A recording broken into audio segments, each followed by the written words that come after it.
So'nggi kunlarda dunyo siyosatida juda xavotirli savol paydo bo'ldi.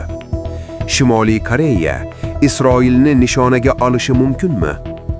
Kim Jong-un boshqarayotgan North Koreya uzoq yillardan beri raketa va yadroviy qurollarini kuchaytirib kelmoqda. Bu davlat ko'pincha United States va uning ittifoqchilariga qarshi keskin bayonotlar beradi. Ammo Yaqin Sharqdagi keskinlik kuchaygan sari yangi savol tug'ildi. Agar Iron va Isroil o'rtasidagi ziddiyat yanada kuchaysa, Shimoliy Koreya bu mojaro tomonida turishi mumkinmi?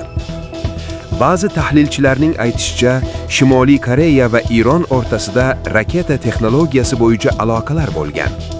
Shu sababli ayrim ekspertlar Shimoliy Koreya Ironni siyosiy yoki texnologik jihatdan qo'llab-quvvatlashi mumkinligini taxmin qilishmoqda.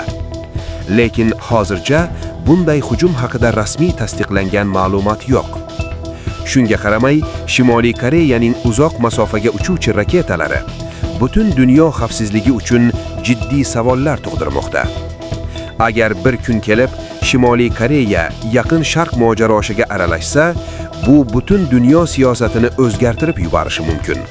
Chunki bunday vaziyat global kuchlar o'rtasidagi qarama-qarshilikni yanada kuchaytiradi.